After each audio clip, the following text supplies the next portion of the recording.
Tuesday, tune in, scene 3, shot 1, take 39. Get it right this time, guys. I'll try and get it right, Steve. I'll try and get it right. Where do I talk to? You talk to the camera, but not yet. Hey guys, how you doing? Andy and Dave on another Tuesday tune in. Yep. A little bit different this week, isn't it? Not the bobbing heads that you see on a weekly basis. So Dave, today, we thought we'd talk about equipment, didn't we? My head is going to be bobbing quite a bit. It is, especially when we're looking at Steve's camera over there. Yeah, no, we have video guy Steve with us, and yeah, we always know that that's going to be a special day. One thing we have to do, that we always do, because if you're playing bingo out there, clearly you need to know, is are we live? Because although I trust these guys to know, because they're miles better at us, but not live. Yeah. But there we are. Nice. We are live. We are live, Dave. I can't see, I forgot my glasses.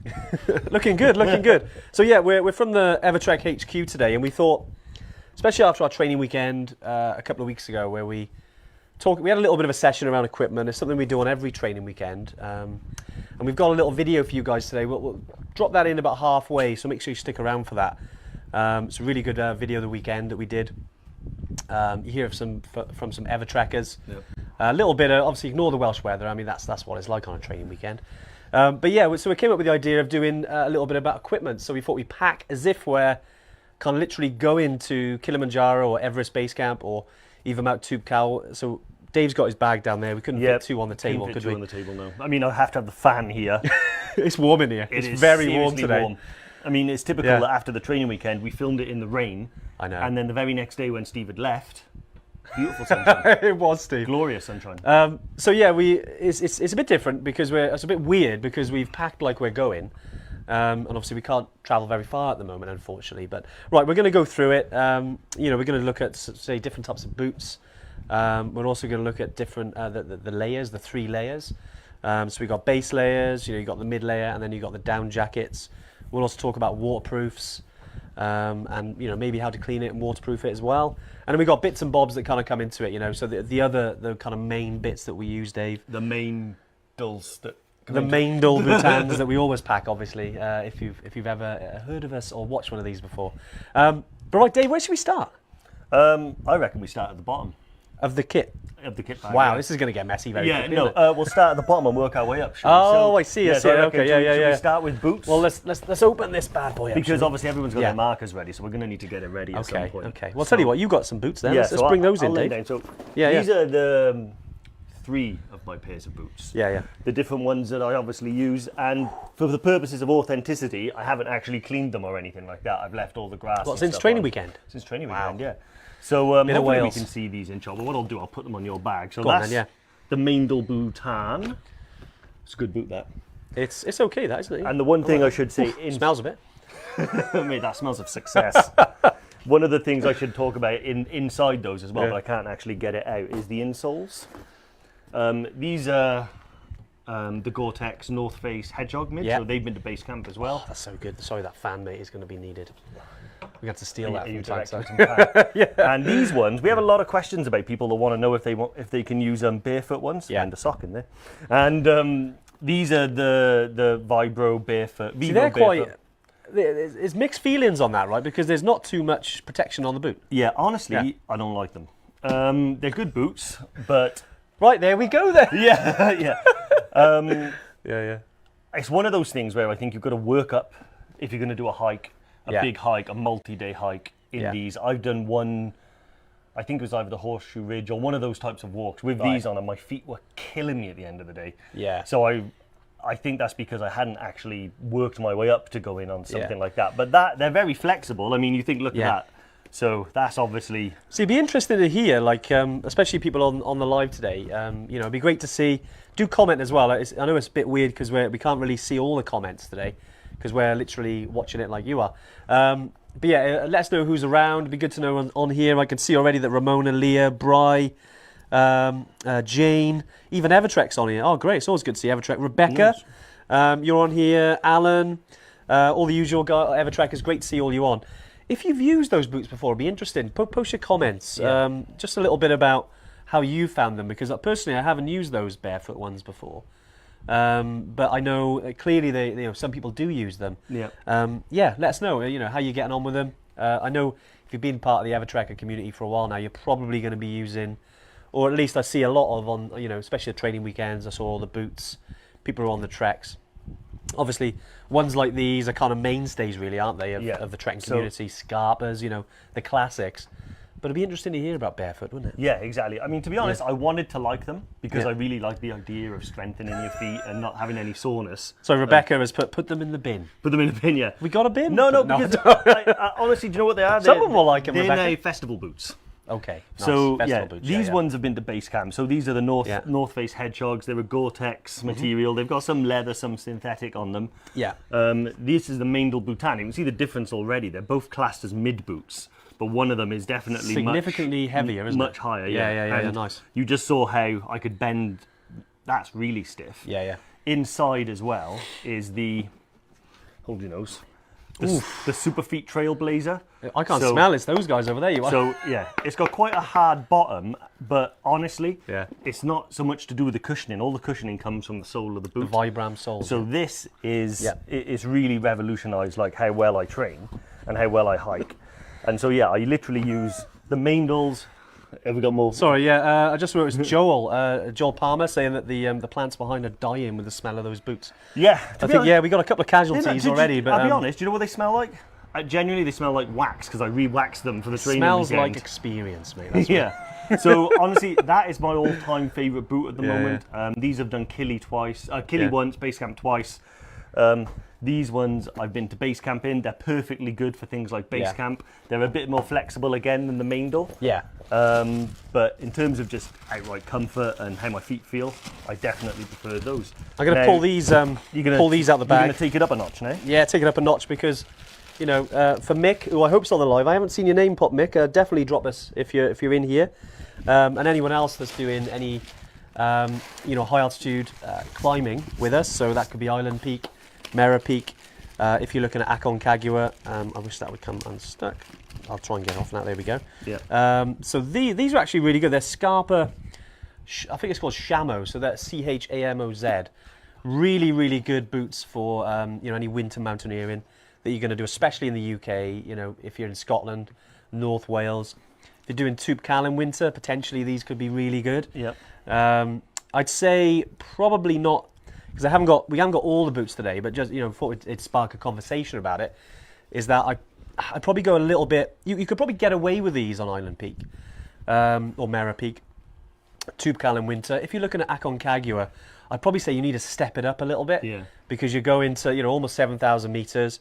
There's not a lot of insulation in these, so you might have seen Dave like La Sportiva, especially you see on Everest quite a lot, and they've got the covering that comes on top here. Yeah, so it's a dual layer. It's a dual layer, more insulation. Dual layer plastic outer boot with an inner boot that's kind of a fabric. Yeah. These are really good because this is a B2. Yeah. So the reason you can tell they're a B2 is one, they're very stiff, so you won't be able to bend that at all. Yeah. But most importantly, you've got the welt at the back. So a C2 crampon will have a nose cage over the front of the boot and actually a welt and then the wire sort of clips in like that. So that's, I would happily wear that. I'd probably wear that on Island Peak. Yeah. I'd happily wear that to Tŵp Cal, anything like that. That would be really, really good. But these are really designed to be used as, they're like a climbing tool. They're so stiff that you can actually put an edge of a boot and it'll form a good platform and stuff like that. So yeah. Well, they're really good. I kind of wore them weirdly because of, obviously because of our good friend COVID. The first winter day I actually did was in May this year, up in North Wales, and I tested them out. Now my feet, again, because I hadn't done much winter trekking or climbing, because we weren't able to go many places. My feet were probably a bit softer than normal. Usually you got to wear them in, and they definitely needed wearing in. Like I had a blister at probably about an hour in, and I wouldn't say it's just because of them. It's just because they're rigid. Yeah. So I think that's something to think about as well. If you go in on a high altitude expedition, or like climbing Island Peak, Mera Peak, or Aconcagua, wear in those winter boots because they they can blister up quite quickly, and it's not good on a multi-day trek. Then you've got to handle that blister. Just something to think about. Well, 100%. I mean, I made the mistake, like we've mentioned before, wearing a pair of B2s on the Glencoe Challenge, and genuinely was big broken. mistake, huh? Yeah. Well, honestly, if I was climbing Killy or something like that, and I felt my feet were in that condition, I wouldn't have been able to do it. Obviously, that's an extreme example because you don't do 26 miles on those treks. But yeah, it was a killer. That was a learning curve, right? Learning curve. I'm just going through some of the comments just while we're talking about this. Jim Blues, is that a Morrison's dry bag? I can see. Yeah, it's Morrison's. Yeah, it's very good quality. Bag for life, mate. Costs Bag 10 for pence life. in Wales. How many pairs of boots you need to pack? Asking for a friend. This is from Bry. I mean, essentially, if you're going on a trek to base camp, or sorry, doing close up of the bag there. Very good, Steve. Yeah. Yeah, if you're going on a trek to base camp, Kilimanjaro, you know, anything like Toubkal, you know, anything like that, Elbrus even, you're going to have more than one pair in your bag. I say pair, not just boots, but you've got your trekking shoes as well. Yeah. So, because whilst we're on boots, so we got the boots there. I think we're kind of done with the boots. I brought, let's dig in, let's dig deep here, let's dig deep. What It's have you like got, a- Ant? What have you got? What have I There's got? some Oh, nice here we go. trekking poles there, mate. Where'd you get them? I nabbed them off a close friend. Yeah. So again, we go to the trekking shoes now, or trail shoes. You know, there's loads of different types out there. Salomon makes some really good ones. These are, don't know if you can actually see there, they're quite worn well in. I don't go trekking much in these because the grips actually, like I've worn these to death. But essentially they're, the bottom of these I think are, what are they called again? Yeah, Contour Grip, because there's two different types of grips you can get. You've got Contour Grip, you've got Vibram, and I think even Michelin have come in now to do sort of bottom of the soles of trekking trail shoes. Yep. Sorry, breathe there. And Vibram tends to be the more expensive and sort of last longer. Contour Grip is pretty good as well. I'd say you definitely save yourself a few bob if you buy these. And the Michelin is quite hard. You know, so you can imagine it's like putting on, you know, a pair of tyres on the bottom of your feet. It's a bit weird, you know, but they do work. But again, they're quite hard. So if your feet are quite soft, not too good. Anyway, trail shoes, super important, especially after you've been in your boots all day and you want to take them off, you know, which is good to do because you want to air your feet, you know, you don't want to build up the sweat on your feet. Yeah. And you can just relax with these. I think some people choose to wear flip-flops or sliders. I think, I might have a pair Dave, in there. you're a sliders man, aren't you? Yeah, I might have a pair in there. I'm not going to dig around for too long, but yeah, I do, yeah. So, Oh, you do have the sliders, nice. these are, they're never too far away. These ones are really, really worn. Yeah. And they got chewed by a dog in Kathmandu. But yeah, they just live in that bag now. And Brilliant. wherever I go, they go. And I wore these around the campsite on Killy. I wear them in the lodge and stuff like that.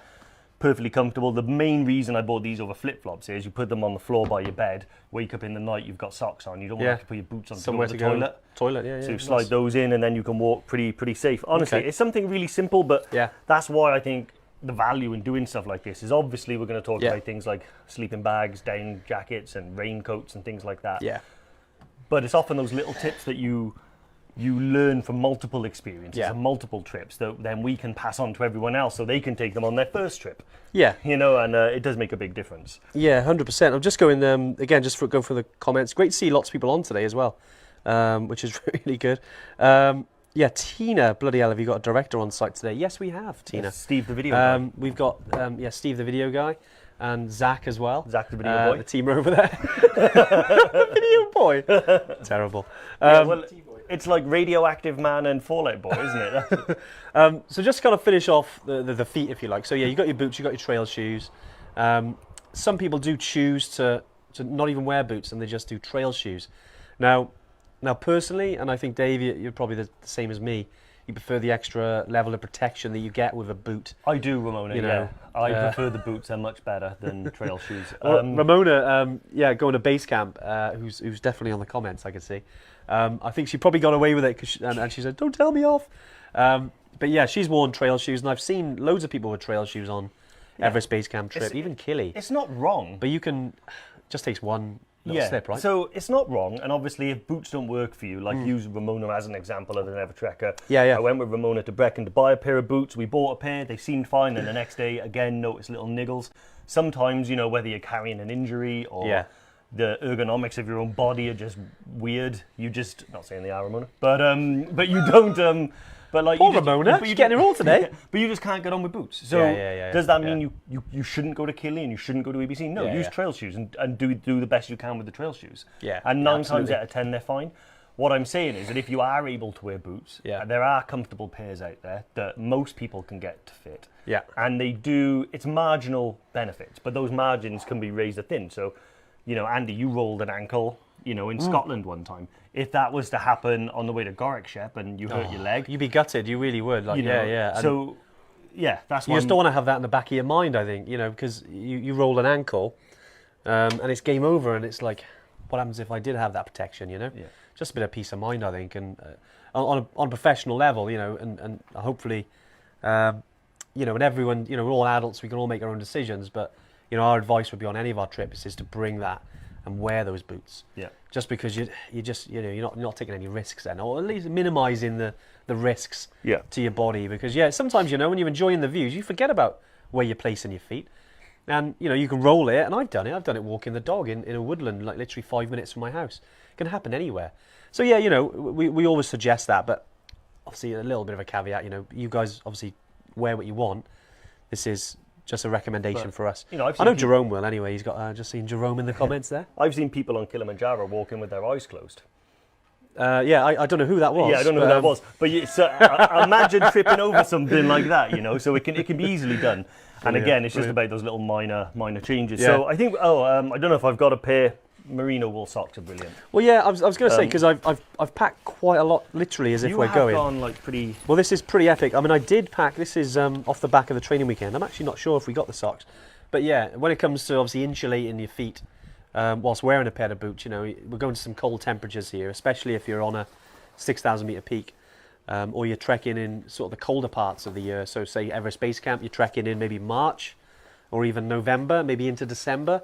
It's going to get pretty cold, so you want decent socks, merino wool. You want to be taking sort of maybe 4 or 5 pairs with you, just so you can change it up every couple of days. I mean, some people take one for every day. I mean, on a multi-day trek, if you're out for 2 weeks, it's great to have underwear and socks, but because of where you are, you want to try and keep and trying to keep the weight down. Yeah. That's maybe something that you can maybe like literally, okay, instead of taking one for each day, I'll just take like 7.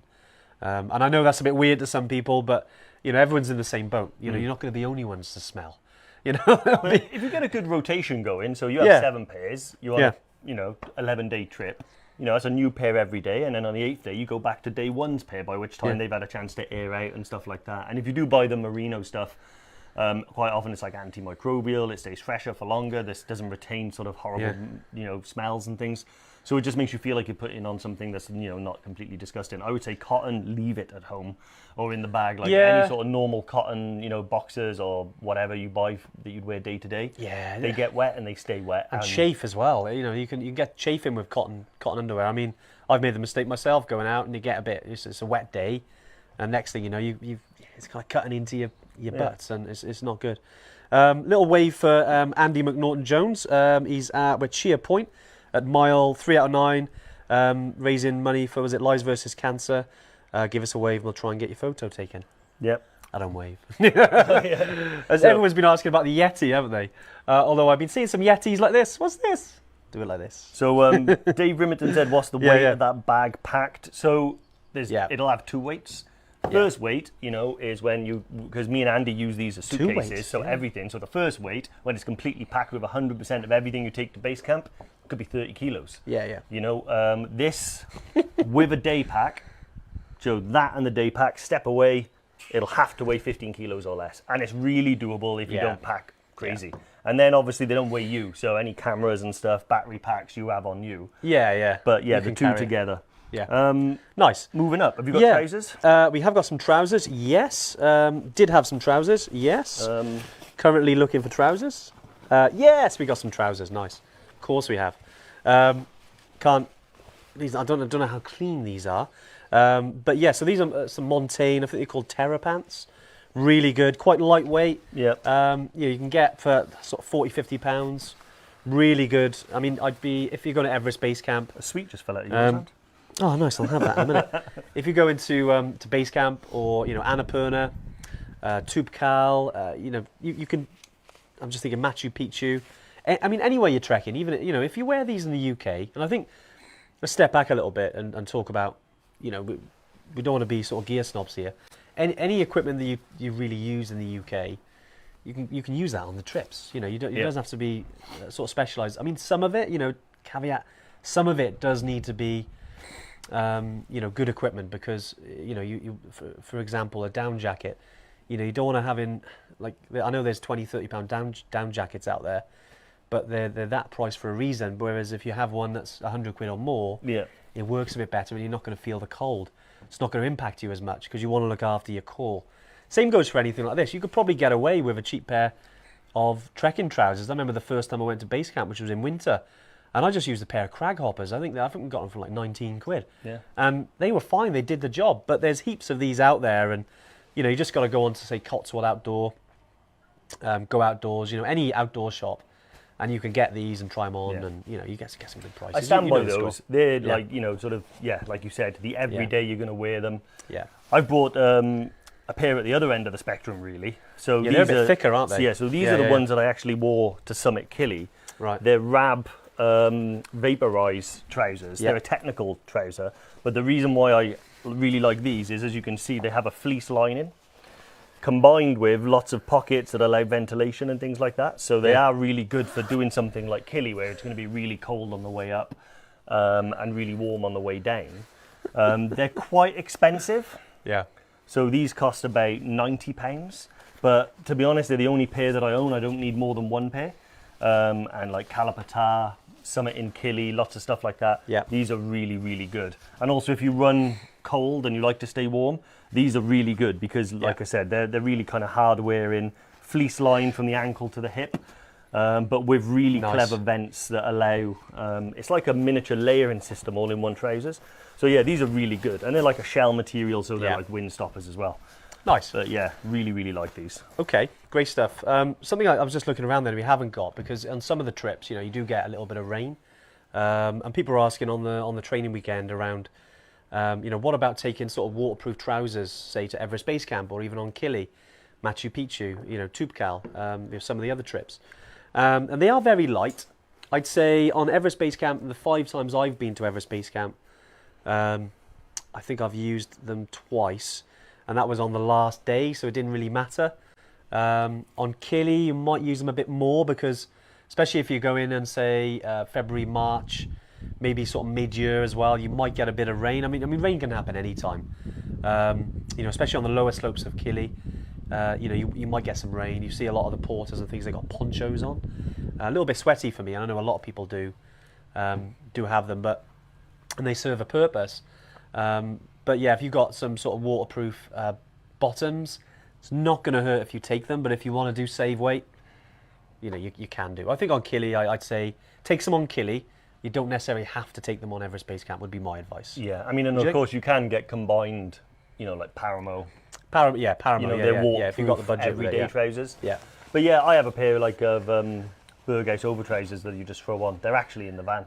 Oh, nice. Yeah. Okay. But they're not here. But you all know what they look like, black over trousers. If you're watching this video, you'll already know what waterproof trousers are. So right, we'll do a couple more things because I think we're coming up. We'll be like 25 minutes now, and then we'll bring on the training weekend video because I want to sort of you all to enjoy that.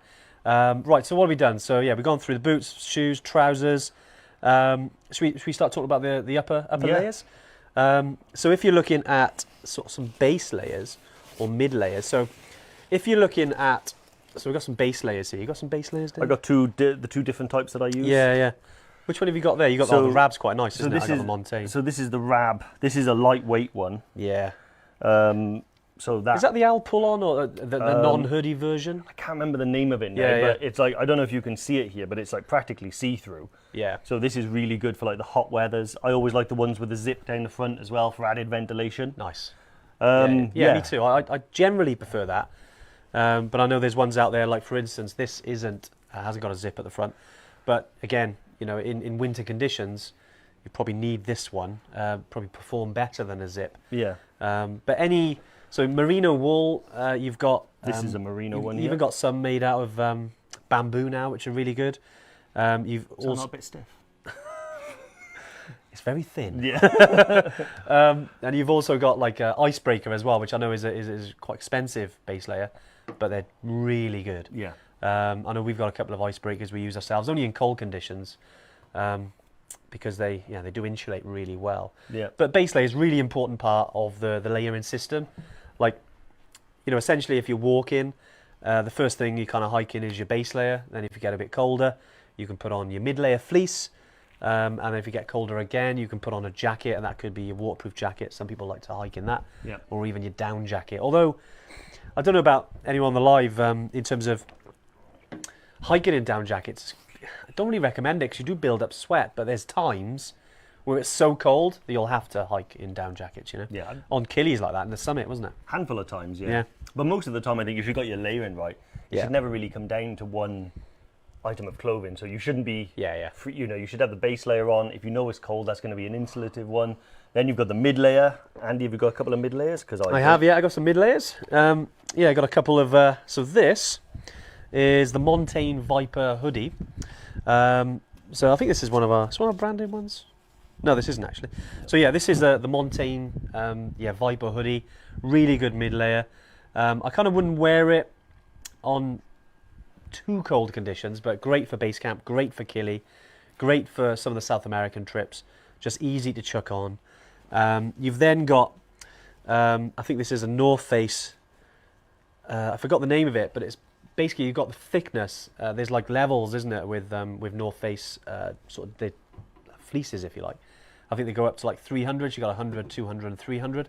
This is the 200, and again, more than enough to chuck on as a mid layer if you're feeling the cold. Yeah. I mean, I've got quite a few in there. I don't need to sort of bring them all out. Actually, I've got some trousers and trekking trousers. There we go. Should have checked. See, generally speaking, I would I would say I would probably take those two.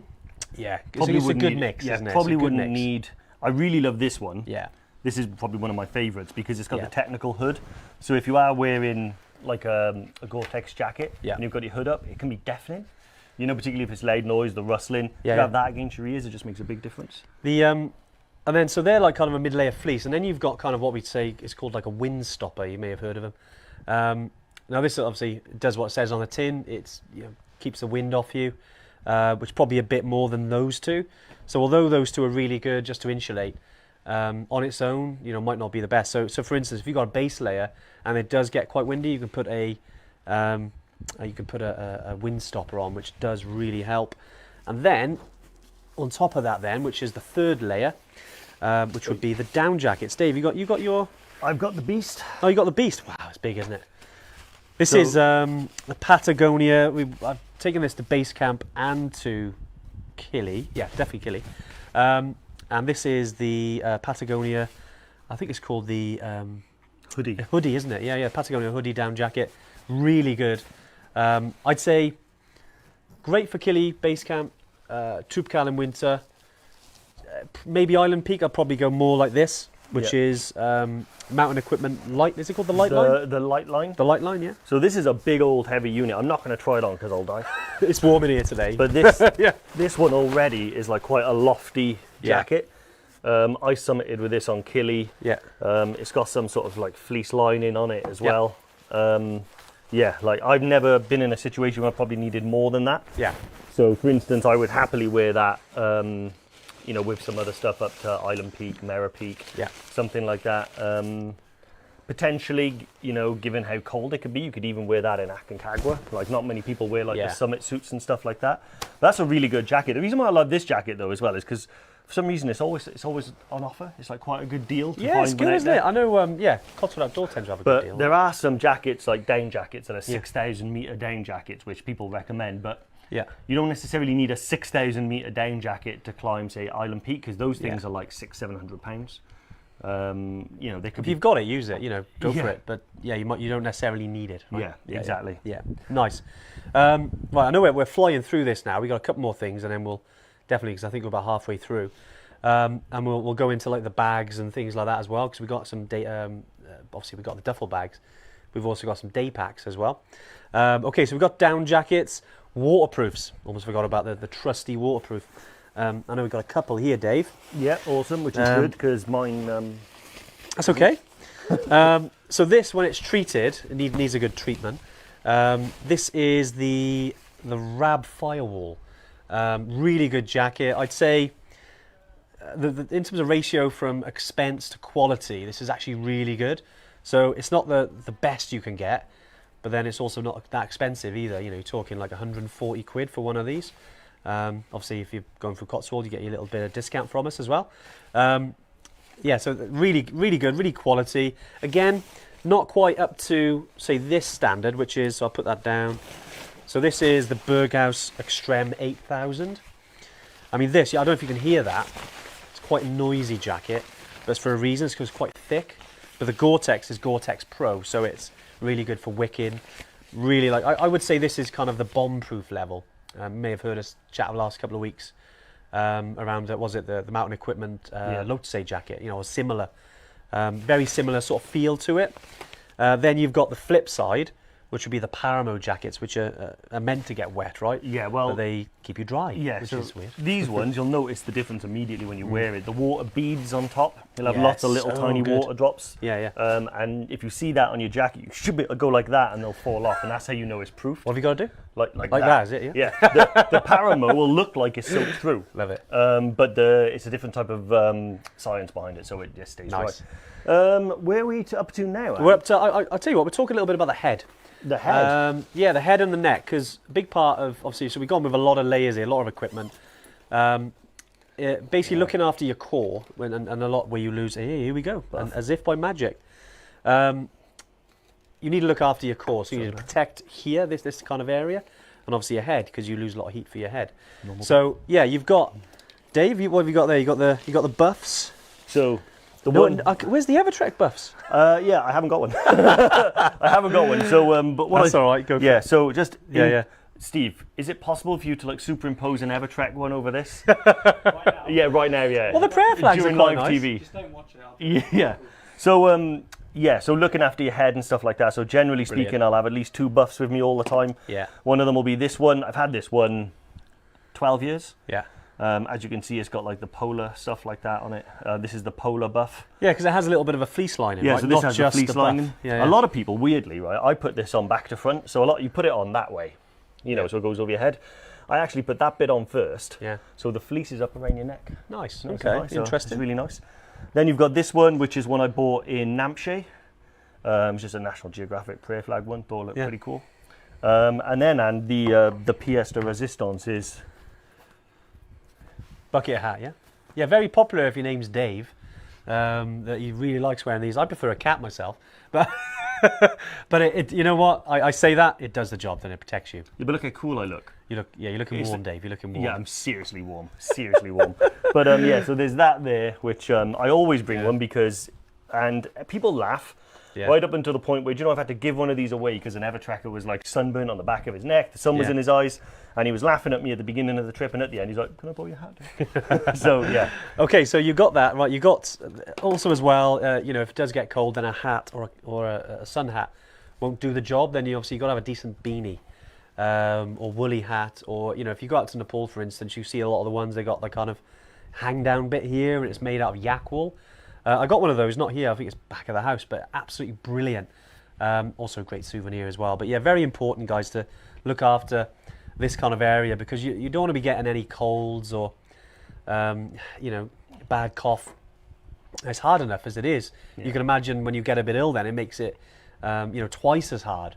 So yeah, all this is basically built to try and, you know, look after yourself really. A bit of self-care goes a long way on a trek.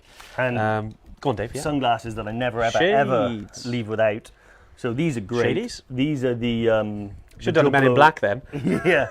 These are the Jublo chameleons. I pretty much only wear them when I'm going to high altitude. They normally have a little side bit there that protects the sun. They've got little vents here so they don't mist up. They're some type of reactive lens, so they will kind of get subtly darker when the sun, but the most important thing about these is that they're UV protected. They are expensive. Now, I bought these and they were worth the investment because I go away a lot and I wanted a pair that'll do the job and do the job for as long as I don't lose them. But as long as you get a pair that has good UV protection, and I've seen those in car garages, they'll do you for one trip if that's what your intended use is. Again, it's not about buying the most expensive thing you can buy. It is worth investing in if you know you're going to use them a lot. Otherwise, any sort of glasses that offer UV protection, because particularly sunrise on Kili, I mean, when we were there and the sun immediately went away again, but if the sun hits the glacier and it reflects back It's bloody bright, isn't it? Yeah. And you're like, where's my shades? That's a funny thing, actually. We should put this to the guys. We were having a discussion yesterday in the office. I say glacier. Some people say glacier. And I say glacier. And then Ali says glacier. Yeah. So 3 different times. Yeah. Okay, so, 3 different ways. So is it Who's Dave, up? Andy, or Ali? So glacier, glacier, or glacier? Yeah. Not sure what. Steve, what do you say, Steve? Grazie. Grazia. Where are you from? Italy? Can we Or edit? Sweden? Is it possible Steve can edit himself out? Or do we have to... Right, guys. Right, we're about halfway. So I think what we'll do now, we'll put on a little video. It's only a couple of minutes long, just on the training weekend. Hope you enjoy it, and then we'll come back afterwards. We'll get into the questions because we've had heaps of questions. Yep. If you have got any questions as well, even about the training weekend, do drop them in the comments. That's what we're here for. But yeah, Steve, over to you, mate. Yep.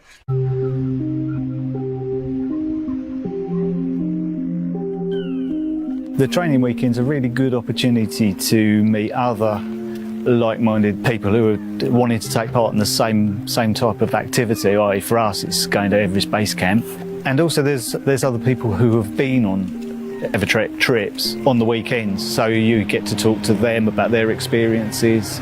From the moment we arrived, it's made us feel very welcome. Yeah, it's been good. It's felt quite a close-knit unit. I do running at home with my best mate. We go out running, we do 10Ks and stuff like that. But it's different when you're hiking with a bag on your back with all the kit, and just asking the questions about the kit as well that you're going to be taking.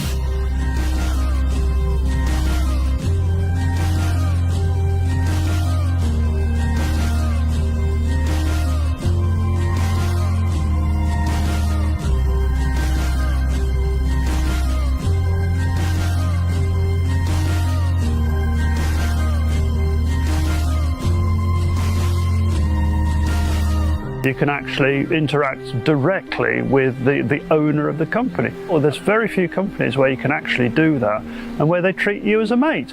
And yet, crucially, you're still a customer. Here you have this great one-to-one rapport with Andy and with Dave, and it's very much a gathering of minds and fantastic for finding out what to expect. I very much get the feeling that they are deeply committed to providing the ideal adventure for you. I hesitate, I nearly said a holiday. No, it's not a holiday, it's an adventure. They are dealing with your dreams and your ambitions, your bucket list. They want to make that happen for you. They want it to happen in the best possible conditions. The guys from Evertrek are the best in the business, and their experience and their approachability, I think, is really, really excellent. Well, that was an amazing weekend. Very good, Dave. Very good. I wanted to do wow, Ron that's so Jeremy. cheesy. Was that Ron Jeremy? That was, yeah, you know when they come back on Oh, Anchorman, yeah. you know, and they come back. Brilliant. What you didn't hear was me and Andy going, are we still off mic? Are we live yet? No, great. Cheers, Steve. No, I hope you really enjoyed that. Just gives you a little kind of sneak peek, really. Sorry, I had to get in there. About the training weekend. It was great. We got another one in a couple of weeks' time, and we do have some spaces. So if you are keen to jump on that weekend with myself and Dave, do get yourself onto that weekend. Lauren, who's on the comments, there is a link. If you could pop the link to training weekend in the comments, just in case anyone on here can make that weekend. It's the 24th to the 26th of September. So only in a couple of weeks, really. Can't wait to meet more Evertrekkers again. It's great. We've on another thing as well. We do have the Keswick Mountain Festival this weekend. Do we? We do. That's my favourite thing. I know, we do. And look, it'd be great to obviously see Evertrekkers as well, because if you can't make the training weekend, or because I know it's mad we can't travel right now, but in the UK we can try and do a few things, right? Yeah. And if you want to come to Keswick, I think we're at Trade Stand 0, number 7. So you should be able to see us. We're going to have big Evertrek flags there, so you can see us. It'd be great to chat with you. We're all going to be there. So, if you live around there or you're travelling through there, it'd be great to see you. Yeah, awesome. I can't wait. I think we're going to bring the rain with us as well from Wales as well. I know. Actually, You wouldn't believe it today how hot it is. Like, it is like a furnace in here. It is. But it is hot. Running along then, shall we jump into, where do you want to go? Yeah, we got a lot of questions, so we really want to get those answered. So we're going to do a quick 5 minutes now, go through this. Obviously, we don't want to leave out some of the important stuff like sleeping bag. Dave, this is actually the same as yours, just got a different cover. Oh, is it? I thought that was a different one. Oh, that's the Rab in there. It's the Rab. Okay, it's yeah. the Rab. So Rab I'll show them the 7000. case. You show them the bag. And it's inside. Yeah, so yeah, it's a Rab Ascent 700 Yeah, sleeping bag. very good sleeping bag. They do a 900 and I think a 1200. I think the 700, me and Andy have used that on a really cold night on Killy, EBC, Yeah. and it's Festivals. You can use it, I mean, it's warm. It's a really warm sleeping bag. Yeah. You know, if you're camping in anything over 0, you're going to probably be a bit warm. Yeah. But, you know, you can just chuck it over you. Most people take a liner when they go to, they go on a trek. So yeah, just something that to think about when it comes to sleeping bags. Or you can use one of our rental sleeping bags if you don't want to buy them, because, you know, they're not cheap. Especially them, I think that's £200 plus. So, you know, it can take a little bit of the equipment budget. So yeah, sleeping bags. Then we'll go to looking after the hands. So we got gloves. So these are black diamond mittens I use. As well as that, these are then you've got spider. So I do quite a lot of skiing. And these are kind of some of the gloves I use. And then you can use them on your trips. So like Everest Base Camp, Killy. Obviously, if you're on any of the peaks, like 6,000 meter peaks, these are going to be very, very valuable. Again, not for everyone. Some people don't like wearing mittens. They prefer having all their digits out like this. Yep. So you've got a glove. Personal preference, really. But, you know, I'd say if you go in, again, at the colder times of year, or if you're someone that's maybe got Raynaud's or you feel the cold, then, you know, you really need to make sure you have these as well as, Dave. Yeah. Probably So a thinner layer. It glove, goes. right? It's funny, like, because you have two people, and this is why we love doing these and showing you a variation of kits, because people do pack differently. Yeah. Those the mittens are seriously. I have got it. Yeah, Yes. you've got these ones. They're liners. Technically, they're black diamond liners. Bit You warm can for that. use your phone screen with them. So I'll pretty much have these on most days when I'm at high altitude, if it's cold, because they just take enough to take the bite out of your hands. These I really love. So in there is a pair of gloves. You're gonna really. It's not get too warm. bad, actually. It's pretty good because it's yak wool and the yaks run hot, like Dave. So these are brilliant. So these are like little. These are the Primaloft Montaigne gloves. I wore them to Summit Killy. They fit quite tight. You can use your phone in them, and they're like little down jackets for your hands. Nice. I didn't even need a liner with them when I was on Killy. They were really, really good. So I highly recommend these. The reason I love them the most, though, is because they do pack down into this tiny, tiny little thing. It doesn't look like they will. Saves a lot of space, doesn't it? Yeah, but nice. So for instance, that's all the gloves that I took on one of my EBC trips. Yeah. And it took up no space and no weight at all. Okay. However, like Andy said, and I think I recommended it to someone on the training weekend, if you suffer from really cold hands, those mittens they're really good. are Aren't unbeatable, really. You have a little less dexterity, but they are seriously amazing. So yeah, fastly moving on to, so you got the sleeping bag, you got the gloves, so you got different levels of gloves there. Then you've got underneath the sleeping bag, especially if you're in Killy or you're on a 6,000 meter peak, or plus like Aconcagua, gonna need sort of a ground mat. On Killy, you do get one already, but because of the they're quite thin. So sometimes people want to bring their own. I mean, to be honest, most people didn't, and they used the ones on Killy. Same with Island Peak.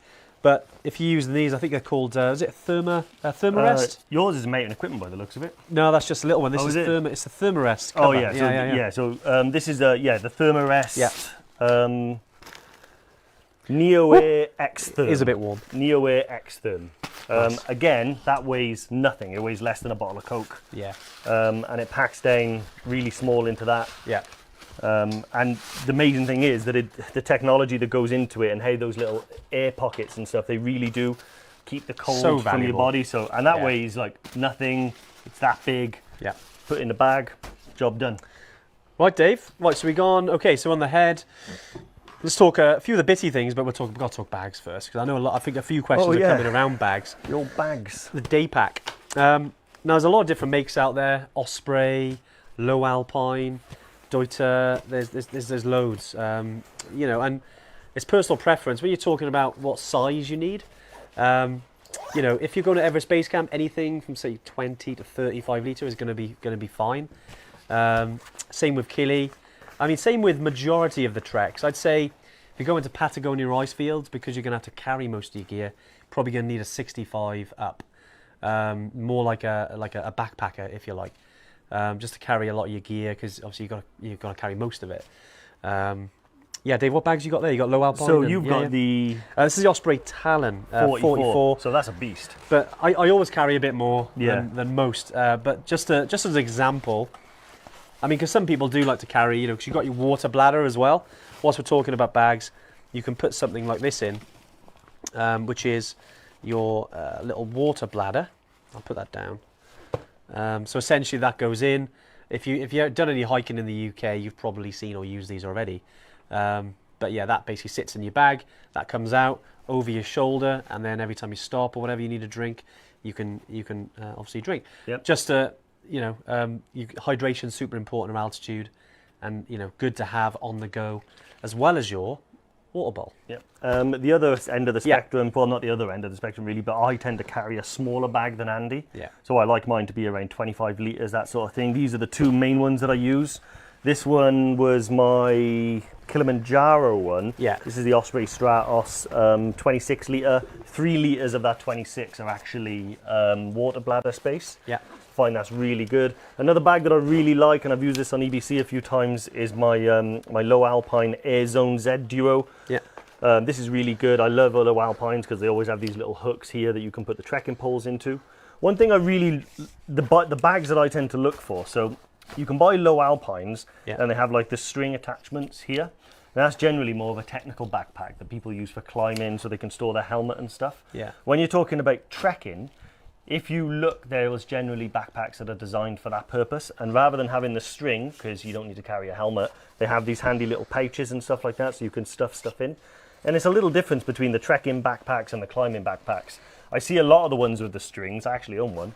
But I tend to use these because you can pack that full of snacks and stuff like that, and also it's really handy because, you know, you can just say to someone, Andy, grab me a sandwich, and he'll rip that out. You got a sandwich in it? Well, lunchtime. really sandwiches. Yeah, Sweet snacks, sweet anything snacks, you that need. type of thing. Yeah. Energy gel. Yeah, great stuff. So with day packs, just to go over it really. Personal preference. I say I prefer one that's a little bit bigger because maybe I got my my SLR camera. If any of you camera club out there, you want to carry a bit more. Maybe you've got a couple of lenses. People do take, but just be wary that, especially at altitude, you don't want to be making your bag heavier than it needs to be because it's already hard as it is. Lean on the support that's available, especially these bags, the duffel bags. I mean, this is 120 litre. You'd say anything from say 80 to 120 is what you need on it. Majority of our trips. But this is where you want to be storing majority of your heavy stuff.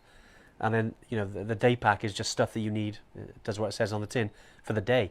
Your water, your snacks, warm pair of gloves, maybe a rain jacket. You just don't want to put too much in there unless you're a crazy person like me sometimes. Right, trekking poles. Dave, this is yours. I forgot how you actually make it rigid. So this is because this is yours. Yeah, that breaks down a bit. That's for another story, and that's. Oh. So this one, I really like these. Yeah. Again, you don't have to spend these are carbon poles. They're quite expensive. Yeah. I have bought cheaper aluminium ones. They last a few trips, and then they might bend or something like that. It was worth me investing in these because if you use them a lot, this will last me years and years and years. Rather than buying cheap and buying twice. Now, what I love about these is they pack down that small. Some people just have a telescopic one, but that'll be about this big. Sorry, Ed. It's okay. But yeah, this one super easy to use. So once it's done, you just push it together. Yeah. Got a little clip there, and you pull that out. That tensions it. Hey, there we go. And then you pull that. Clearly, there. it's not mine. Done. And then that is super light, super rigid. Nice. And yeah, ready to go. And then when you want to collapse it again, there's a little cool button. Just put that. There you off. You go. And then it's great though. I mean, the ones I've used, because especially with trekking poles, one of those pieces of equipment. I mean, you can spend a lot of money on, or you can spend £10 and get them when you arrive in Tamil in Kathmandu. Yeah. Because there's heaps available. You imagine all the people that have gone to Everest Base Camp and come down and don't need their trekking poles, because for some people it's like a one and done. Other people want to go back there or want to go somewhere else. So there's loads of ones that in good condition. You don't need to spend a lot of money on. Yeah. Right, so we've covered a lot of things there. I think we could go and go for that forever. I'd say there's obviously bits we've left out. We've got like anchor power packs. We've got, if you want to take a first aid kit, poncho. Maybe some people want to take a travel towel. Yeah. Maybe people want to take these sort of packs, which I will show people because they're fascinating. These sort of packing cubes, which is new to me really. I've only used it in the last couple of times. This is, Is that a low alpine packing low cube? alpine. That was a flush month, was it? I know they are quite expensive. Quite expensive. Aren't they? Yeah, there's heaps available, but they're brilliant for just keeping everything together. So if you can have one of them for instance, and you can say, okay, well, that's my bottom half of my body, that's my top half of the body, and you've got them in locations. Yeah. You don't have to rummage in your bag like I do most of the It time. really does make a difference because you can't see on the camera, but my bag down here is generally what it looks like, sans packing cube.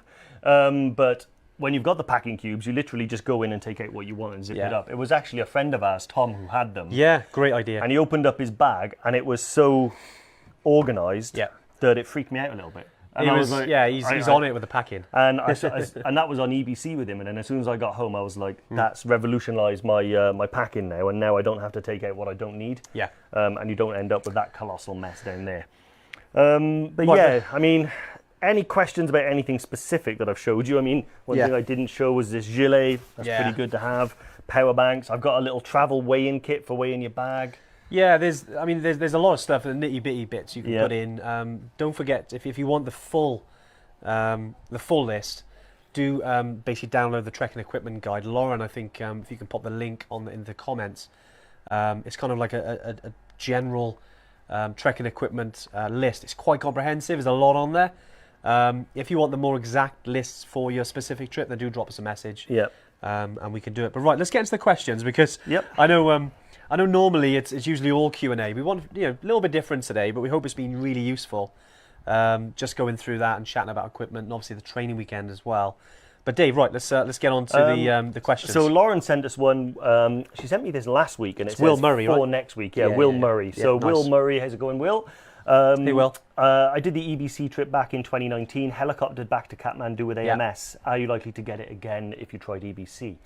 Do you know what? It's one of those where it's uncertain, unless you have some sort of condition that predisposes you to suffering from things like AMS. Obviously, look, the extreme example would be like COPD. Yeah. But I would say it's the idea of EBC is definitely not over for you. You can go back and have a completely transformed experience. I'd love to have a chat with you and find out exactly how that trip went, because almost always if someone suffers like AMS, it's due to a number of factors, not just one. So hydration, Most of the time it's fitness, this, isn't it? Yeah. I mean, not all the time, but most of the time. Exactly, yeah. We're talking about, all the usual mountain rules like fitness, nutrition, hydration, and also what medications you were taking. Like, did you take Diamox? Did you not? How were you taking it? There's so many different things we can do. Yeah. One example I give, and I give it quite a lot, is that in 2017, I went to Everest Base Camp with my dad. Yeah. He didn't make Everest Base Camp. He got to Le Boucher and then turned back. Potentially a helicopter could have been on the cards, but he was still able to walk, so he just decided to turn around and walk back. Yeah. And he drew the line in the sand and said, you know what? I didn't like the feeling of altitude. I felt unwell the whole time. I'm not going back. Yeah. We went back in 2019 and he made EBC with a smile on his face. And he said that the trip was night and day compared to them. So you can have a completely different experience. Yeah. I'd love, like I say, to have a chat with you, find out how that trip went and what exactly went wrong. And then we can perhaps make some changes for you and get you there the right way.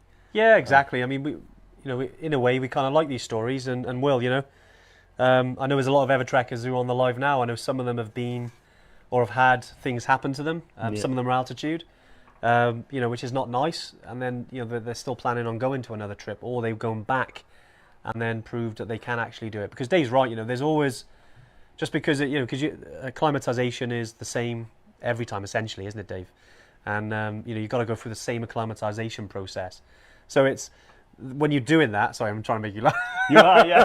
This is a Dave quote. Yeah. Go on, Dave. I stole your thunder. No, that's fine, mate. That was good. Yeah, That's a little sort of behind-the-scenes joke. We try and trip each other up by saying funny things. If you've watched Steve the Video Guy's Kilimanjaro, you are Steve the Video Guy now, by the way. If you watch his Kilimanjaro video, I make that exact statement. But I stand by it.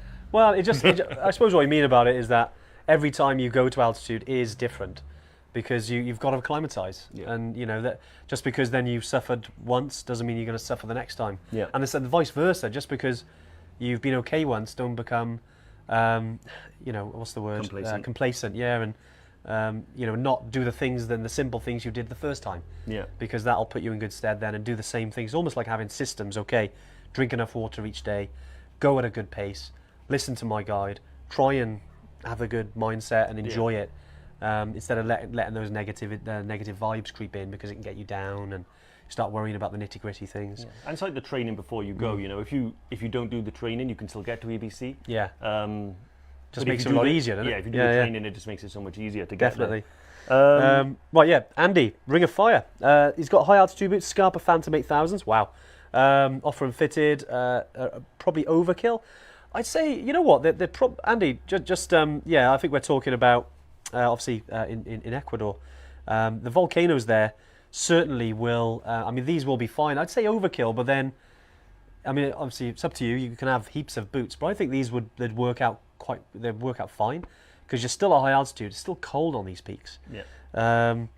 Especially on the glacier, and you've got your crampons on. If you're already worn in, you've already got them. They'll do the job. Yeah. I'd say obviously the trekking part, you know, definitely overkill for that. Yeah. But I'd say they're perfect for when you're on the mountains. Yeah. It's all the boot you'll ever need for climbing a mountain, to be fair. Yeah. Brilliant. Then we've got Tony. Hey guys, group of us booked in the end of October next year.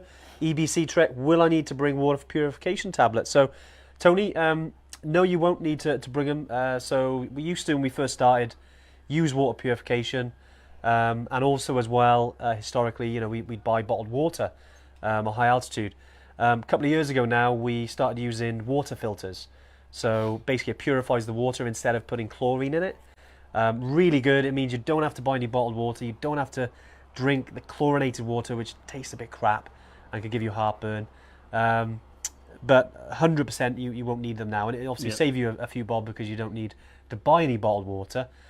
These water filters, you know, just taste a hell of a lot better. So yeah, you don't need to bring them. You know, you do get people who do, just they want to be sure, and that's completely down to you. But just from us to you, these water filters are amazing. They're soya, we imported from the US over to Nepal.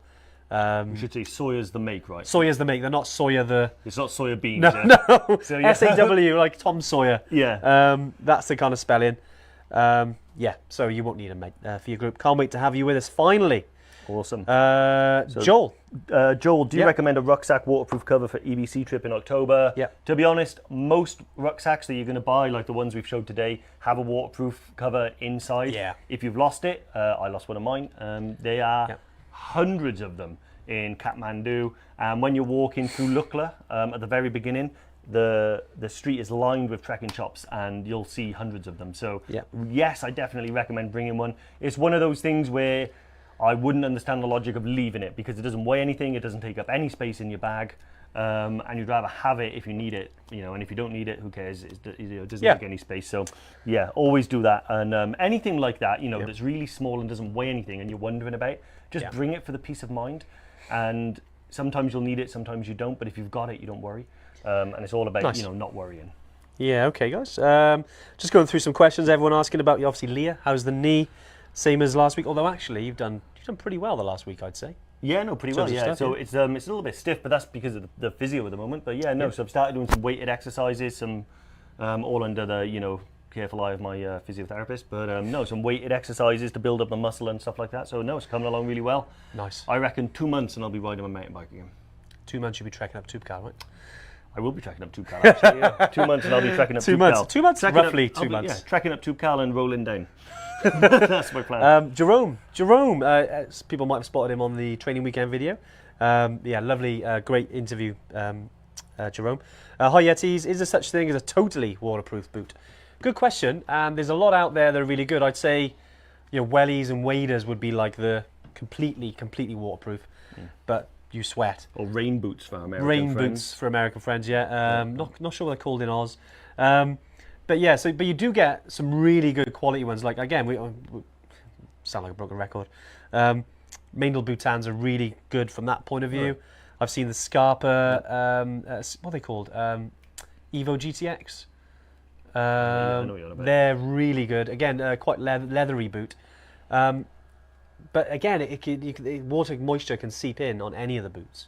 So yeah, even though they might advertise as waterproof, they're all right if you're stepping through puddles. But if you get if you get lashed on, you know, there's a lot of rain out there, and you haven't got things like waterproof trousers or gaiters, or they're not waterproof treated, then yeah, water can get in.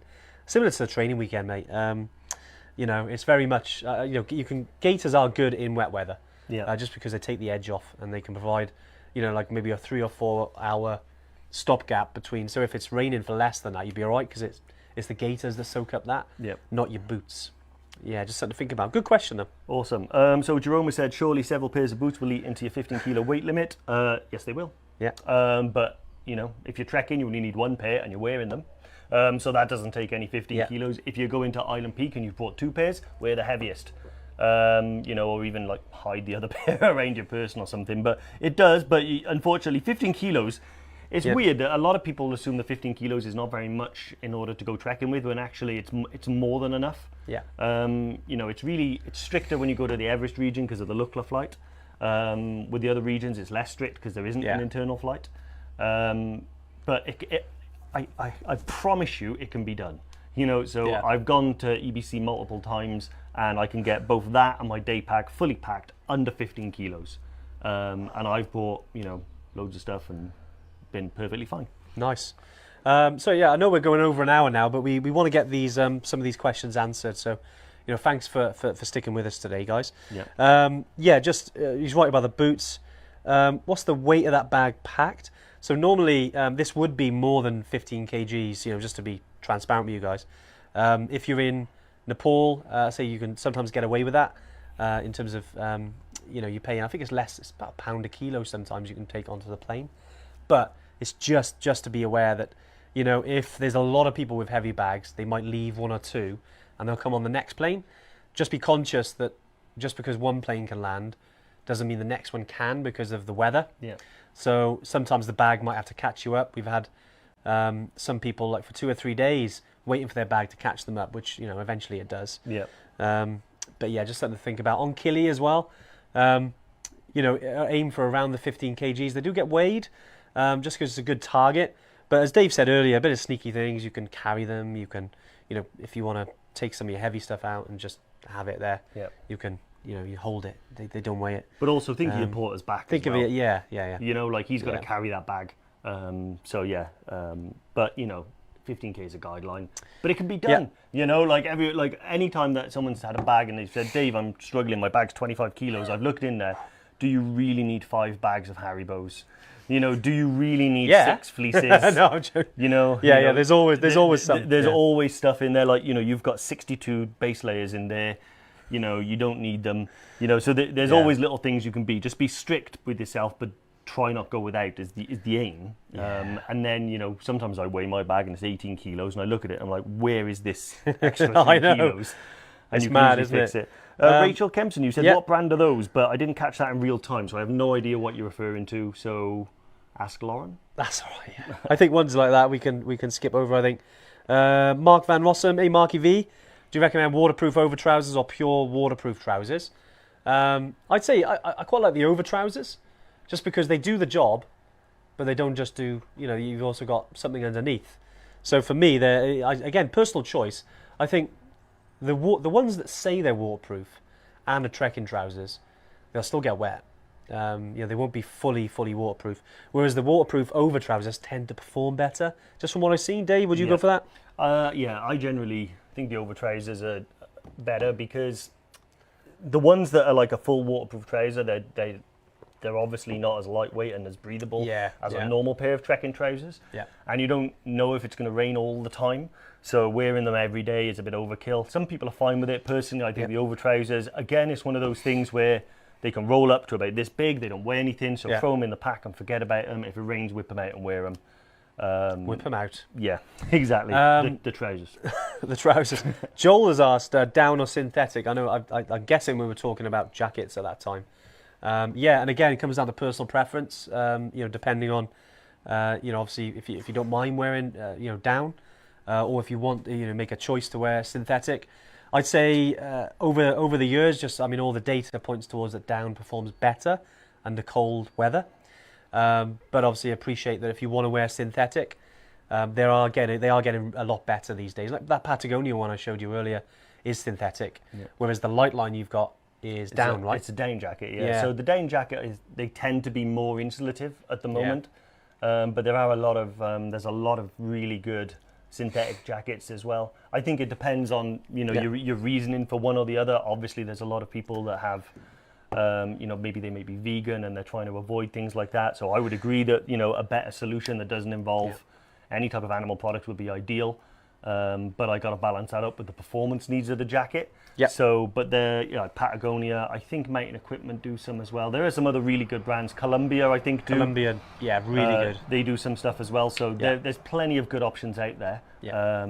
I think the best thing you can do is, before you buy one and unpack it on summit night, is wear it a few times, understand your own body as well, like how hot and cold you run. So don't wear it in here. If you ever come to the Evertrek office, don't wear it in here. It's too hot. I'm nearly dying here. It is so warm. Tom Massetto, Tom, great to see you on the live. Never used the bladder. Is it worth it? Hope you've got a bladder. On EBC, a lot of people had trouble with them. Yeah, again, personal choice, Tom. I'd say on any high altitude trek, it's good to have it because when you're on the go, you're just going to have, you can drink. Not every, again, you get people who don't, and they still get their, 4 litres a day. Yeah. Because they kind of, they can glug it back when they stop. Some people just like to have it just to kind of, it's easy on the go. We recommend using one on our treks, definitely. Okay, you can have leaks with it. It can freeze if you've got, if it's the kind of bladder that you put on the outside. Some of them go in. Most of them don't freeze. Sometimes it's just the pipe. And again, now there's some bags that have coverings that go over it that stop it from freezing in really cold temperatures. So yeah, it's personal preference. I'd always say, take it, just because then it's an easier way to get your 4 litres of altitude. So you're, again, minimising the chances of any altitude issues then. Yeah. Hope that makes sense, mate. Yeah, I recommend that as well. Brilliant. So let's have a quick look. Joel Palmer. Joel Palmer. Duffel bag. There we go. I'll jump on it. It's, Joel Palmer, do we get a loan of those duffel bags for EBC, leaving suitcase in the hotel? With EBC, you don't get a loan, you get to keep them. So you'll have one with Evertrek on it, and you'll get to use that for the trek, and then it's yours, and then you can use your bag that you've brought, and you can keep them at the hotel. Just that the bags do get battered and dusty, and if you're going on some of the high passes, I've seen some of the porters literally like toboggan down on some people's bags. Look at the Evertrek bags. Just to be conscious of, because you're in in a remote region, things can get damaged or broken. And that's why we use our bags. But most of the time it's fine. It just does happen. But I'd say use one of ours, and they're good bags as well. I think they're 80 odd litres. Waterproof. They're really good duffel bags, and plus you got Evertrek on it, mate. So happy days. Yeah, awesome. Yep. So Matthew Edwards said, would you guys recommend energy gels? He tends to offer sweets, but we're good to know what others do to get that extra boost alongside a hip flask, of course. To be honest, I got no problem with energy gels. I think they're really good. I don't rely on them for all my nutrition. But I do tend to use them if we have what we call in the cycling world, you might bonk. So basically that's when you've exhausted your food in your body and you have like a sugar crash or something like that. It can easily happen, for instance, say when you're on your way up Kalapatar or summit in Kilimanjaro particularly, because you're not going to be eating a huge amount other than snacks and stuff like that, but sometimes they can just give you a really good boost. So I do always have them in the pack. They do make a big difference, and they do give you, it's not a long-term solution. Generally, if you look at the instructions on those gels, it says take one every half an hour once you've started, because they do spike you and then you have a drop, so you do need to maintain it once you start, or have something to eat along with it. But yeah, they can make a massive difference. My dad, first time we went to EBC, the time he turned back when we were walking to Lukla in the rain, he was walking so slow and he was so low on energy, he was just so tired. And I remembered I had the energy gel and I gave him 2, and he said they saved his life. He was like... Well, they're really good. They can spike you, can't they? Just like jolt you into action. They work really well. And again, what you said earlier, it's better to have it and not need it than... Need it and not have it. Yeah, exactly. So I'd say they're quite light as well. I used to take a few with me. Was it the SIS gels? We've been in touch with them, see if we can get any discounts off them. We're still waiting back, but we'll let you guys know, because we need to tag SAS in it. Years SIS. I've been buying them. Just going through then. Well, power on, guys. Again, I know. Thanks for sticking with us. We've been going a bit longer today. Any head torch recommendations? It's from Jane. Tough Mudder says Black Diamond makes you not die, but tempted by a Petzl one. Yeah, so again, depends on budget. You've got Petzl. I think there's one called the Petzl Tika, which is our Tika. Is really good. I've got a couple of them myself. You've got Black Diamond. As long as they work and the battery life's good. Like if you're talking Everest Base Camp, Jane, I was trying to work out what trip you're on. But if you're climbing Kalapatar, you'd be hiking in the dark for a couple of hours, so you need a head torch. Kili. There's my one. What's that? Is that Black Diamond? Black Diamond, yeah. So that's the Nice. one I've had. So the Black Diamond And that was one. on Kili, right? Use that Summit Kili, Night? I've had this a good few years. Yeah. The only thing I recommend is a battery one, or one that takes. Is that a chargeable one?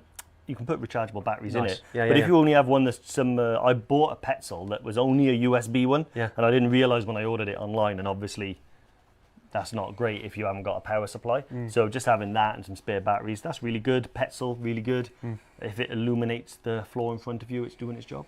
Nice. Yeah, I think I've missed one of them, which was from Kia, actually. I think it was La Sportiva G5 boots. Have you heard of the G5? Sounds familiar, pretty sure. Yeah, I are have. they I think overkill for Kili? Because thinking about it, Kia, just I to tell you what, give it a little. I talk know. to them really quick. Okay, I won't do that. G5. Well, I'll tell you what. I'll answer one of the other questions, which is about power banks. I think it's Daffith. Do you have any recommendations for power banks? Didn't really need them on EBC, but guessing with Kili, yes. So I did get one ready. This is an Anker power bank. This is quite a new one. Steve, little close up there. So these power banks really good. You do get they do charge. I think once fully charged, this does about 7 or 8 iPhone charges, just to put it into context. And they're brilliant. Dave, I know you should be on commission with Anker. The amount you talked about them, but you introduced these to me, Anker? didn't you? Actually, it was the other way around. Really, was it? You I can't introduced them to remember. me. The course first time it I was. saw them, Of course it me, was, you, yeah, and Billy did the bomber trek in Brecon. That's right. Yeah, and we yeah. went back to the pub. All our phones were dead, and you were like, There we go. so was like, I forget. So yeah, it was you. Yeah, those G5s were overkill for Kilimanjaro. They are. Aren't they? Yeah, so they're like a C3 proper high altitude mountaineering boot. You don't need Wow, crampons. okay. So you want to be thinking more along the lines of, like we said, something like that would be Yeah. fine for Kilimanjaro. Yeah. It's not technically crampon compatible. You could put just a generic multi-fit crampon on there, Yeah. but it's not strictly a crampon boot, and that's a hiking boot, and that's what you want for Kilimanjaro. Yeah. You Nice. definitely don't need something more extreme. So than these that. G5s then, so more for like Aconcagua. I would say Island Peak. Aconcagua, that Okay. type of thing. So you see, they're a double Yeah. insulated. Wow. Okay. insulated, boot. Beasts. Can you get the gels through customs? Yeah. They're not. We've got them. That's from Lee, by the way. Can you get gels through customs? Yeah, they're fine, aren't they? We've never Yeah, had any you issues just in the sew bag. them into your jacket, secret compartments on your. Don't do that. Brilliant. Or you can buy the white powder to make your own gels. It's like the glucose stuff. So you can buy that. And Jane asked a good question about the weight of duffel bags, our Evertrek ones. I haven't got the exact weight of just the bag, maybe but they're quite maybe lightweight. a kilo and a half. If that. Maybe a little bit less on its own. Do you know what? I get asked that quite a lot when people say, "How much does I a know, we sleeping need bag a- weigh?" And I'm often like, Yeah, because there's so many variables, and I've never just weighed just the bag. It's always got stuff in it. But good question, Jane. What I'll do actually, I'll get the bag. Not now, but I'll get it separately, and I'll let you know, Jane, because I want to know exactly what they are. So yeah, it's good to know where you start, right? awesome. Right, I tell you what, we've gone through loads there. I think that's enough for today. If we've missed any, Yeah. Lauren can forward them to us, and we Yeah, can catch them next week on definitely. next week's one. Lauren's looking over. I think she just frowned at me. Hi, Lauren. No, guys, look, it's been great today. We hope it's been really useful talking about equipment. Just to reiterate about the training weekend, if you really do want to join us, do book in. Again, Lauren, post the link to the training weekend in the comments. It'd be great to meet you. If you can't make that, no worries. We'll see you at the Keswick Mountain Festival. Yep. And obviously, if you can't make either of those, we'll be back next week with another Tuesday tune-in. But Dave, any final thoughts? It's so hot in here. I was going to say, literally the sweat. It's like you're just climbing the summit. It is so hot. But no, that was great. Hopefully you guys have found that useful. Yeah. I think we like to do a deep dive in equipment every once in a while. It's always fun to get our bags packed when we can't go anywhere particularly. I know, it's typical. It took 2 hours to pack that. So yeah, and obviously any questions, if anybody wants to know about any brands, anything like that, any recommendations, then I never get bored talking about this subject, so drop us an email. Yeah, great stuff. All right. Well, look, guys, thanks for joining us. Been great. Well, it's been a bit different, isn't it? We hope it's really been useful. We're going to try and do sort of one like this, going forward once a month if we can. It'd be great. With Steve, the video guy. With Steve, the video guy. But great, yeah, it's been fantastic. And we'll see you next Tuesday. See ya. Bye.